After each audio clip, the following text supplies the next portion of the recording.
Hello everyone, VFX knowledge में आपका स्वागत है। इस वीडियो में हम लोग डिस्कस करने वाले हैं ट्रैक्शन टेक्नोलॉजीज लिमिटेड को। सो गाइस, ये कंपनी कैसी है, इसका बिजनेस क्या है, लॉन्ग टर्म में ये कैसा परफॉर्म कर सकती है, क्या हम लोग इसको अपने पोर्टफोलियो का पार्ट बना सकते हैं, ये सारा डिस्कशन हम लोग इस वीडियो में करने वाले हैं। तो सबसे पहले अगर हम लोग इस कंपनी के बिजनेस की बात करें तो जो स्टार्टअप्स होते हैं उन स्टार्टअप्स को ये कंसल्टेंसी प्रोवाइड कराती है कंपनी। तो इसका बिजनेस जो है वो तो हमको अच्छा देखने को मिलता है, ऑन ग्रोइंग बिजनेस है इसका। एक बार इसकी वेबसाइट पर चलते हैं और इसकी जो ऑफरिंग्स वगैरह हैं वो देखते हैं। सो गाइज, आ गए हैं हम लोग ट्रैक्शन टेक्नोलॉजी की वेबसाइट पर। सो इस वेबसाइट को आप प्रॉपर रीड करके इस कंपनी के बारे में सारी इन्फॉर्मेशन ले सकते हैं। जैसे अगर आप देखेंगे कि इनके क्लाइंट्स क्या क्या हैं, तो हमको देखने को मिल रहा है एसआई, एलिवेशन, वेलोर, फॉर्टिनो है, टीई है, टाटा है। तो हमको अगर आप देखना चाहते हैं तो और भी इसके देख सकते हैं आप। ये बता रहा है कि 1000+ कस्टमर्स अक्रॉस 120+ कंट्रीज़ हैं। तो इनके जो कस्टमर्स आप देखना चाहते हैं तो अबाउट इस पर क्लिक करेंगे, आपको वर्ल्ड वाइड इनके जितने भी कस्टमर्स हैं सारे देखने को मिल जाएंगे।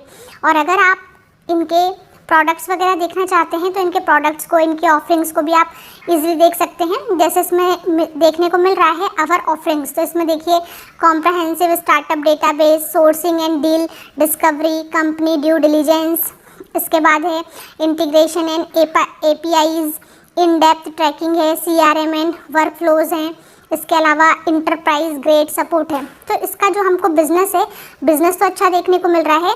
इंडिया में हमको ऑन ग्रोइंग जो स्टार्टअप्स हैं बहुत ज़्यादा देखने को मिल रहे हैं, तो उन्हीं को ये कंसल्टेंसी प्रोवाइड कराने का काम करती है कंपनी। सो गाइस, इसका बिजनेस तो हमको अच्छा देखने को मिल रहा है। लेट्स से इसके पैरामीटर्स क्या है, क्या ये कंपनी प्रॉफिटेबल है, आगे चल के अच्छा परफॉर्म कर पाएगी या नहीं कर पाएगी।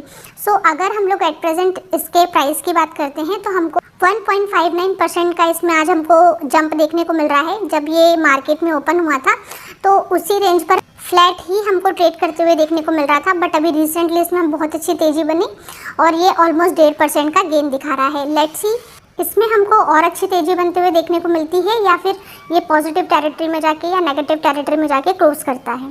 सो गाइस, अगर हम लोग इसके 1 मंथ के परफॉर्मेंस की बात करते हैं तो 1 मंथ में तो कंपनी ने नेगेटिव रिटर्न जनरेट करके दिए हैं 10% के। और अगर हम लोग इसके 1 ईयर के परफॉर्मेंस की बात करते हैं तो 1 ईयर में भी इसने एफडी के तरह ही रिटर्न जनरेट करके दिया है 7.89% का।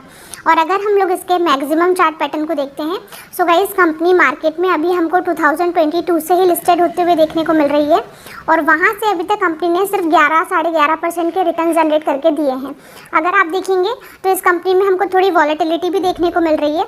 जैसे इसने जो अपना एक बार टॉप बनाया था, वहाँ से कंपनी अभी हमको फिर 34% डाउन देखने को मिली, वहाँ से फिर इसमें हमको बहुत अच्छी तेज़ी बनते हुए देखने को मिली 40% की, फिर वहाँ से कंपनी गिर गई 24% पे। तो इसमें कंपनी में वॉलेटिलिटी तो रहती है, तो बहुत लंबा चार्ट पैटर्न नहीं है, बट जितना भी है उसके अकॉर्डिंग कंपनी हमको वॉलेटिलिटी के साथ ऊपर जाते हुए देखने को मिल रही है, प्लस ये हमको ग्रीन में देखने को मिल रही है। अब अगर हम लोग इसके 52 वीक हाई की बात करते हैं तो हमको 124 का देखने को मिल रहा है और 52 वीक लो की बात करते हैं तो 60 का है। और अगर हम लोग एट प्रेजेंट इसके पीई रेशियो की बात करते हैं तो हमको 35 का देखने को मिल रहा है, विच इज़ नॉर्मल। और अगर हम लोग मार्केट कैप की बात करते हैं तो 1000 करोड़ रुपीज़ का मार्केट कैप है, मीन्स एक ही स्मॉल कैप टाइप की कंपनी है। सो गाइस, इसके बाकी पैरामीटर देखने के लिए हम लोग चलते हैं मनी कंट्रोल की वेबसाइट पर। सो गाइस, आ गए हैं हम लोग मनी कंट्रोल की वेबसाइट पर। हम लोग इसके अगर फाइनेंशियल्स को चेक करें तो फाइनेंशियल्स तो हमको ज़्यादा देखने को नहीं मिल रहे हैं, बट रेवेन्यू इसका 2022 से 23 में हमको बढ़ता हुआ देखने को मिल रहा है। अब अगर हम लोग इसके नेट प्रॉफिट की बात करते हैं तो कंपनी लास्ट ईयर नेगेटिव थी, मीन्स कंपनी ने लॉस किया था, बट 2023 में हमको इसमें अच्छा प्रॉफिट देखने को मिल रहा है।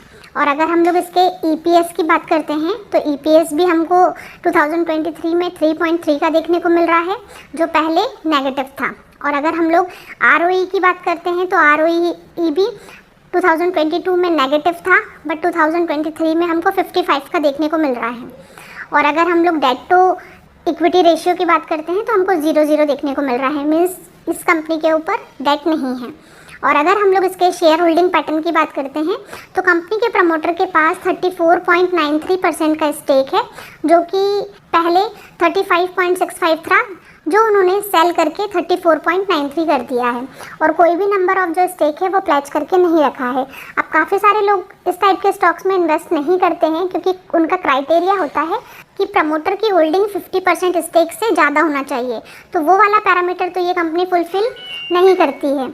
अब अगर हम लोग इसमें FIIs की बात करते हैं तो FIIs पहले 6% का स्टेक होल्ड करते थे, जो उन्होंने कम करके 4.5 किया और अब 3.37 है।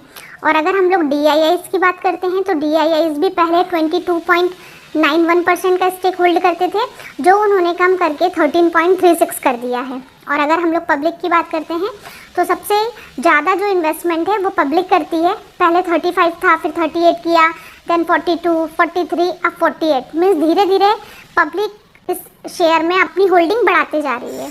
तो ऐसे ही इसका जो शेयर होल्डिंग पैटर्न है ये तो हमको उतना अच्छा देखने को नहीं मिल रहा है। अब अगर हम लोग इसके कॉम्पिटिटर्स की बात करते हैं तो टाटा एलेक्सी, तानला प्लेटफॉर्म्स, न्यूजेन सॉफ्टवेयर और रेडगेन ट्रैवल ये कंपनी देखने को मिलती है।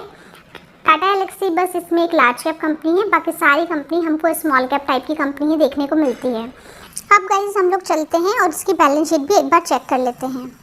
अगर इस कंपनी के पहले हम लोग रिजर्व्स एंड सरप्लस की बात करते हैं तो पहले मार्च 22 में हमको ये नेगेटिव देखने को मिल रहे थे, जो मार्च 23 में पॉजिटिव 49 करोड़ के हो गए हैं। ये हमको एक अच्छा पॉइंट देखने को मिल रहा है। और अगर हम लोग इसमें लॉन्ग टर्म बोरिंग्स की बात करते हैं तो ज़ीरो है, और शॉर्ट टर्म बोरिंग की बात करते हैं तो ज़ीरो है। मीन्स कम्प्लीटली ये एक डेट फ्री कंपनी है।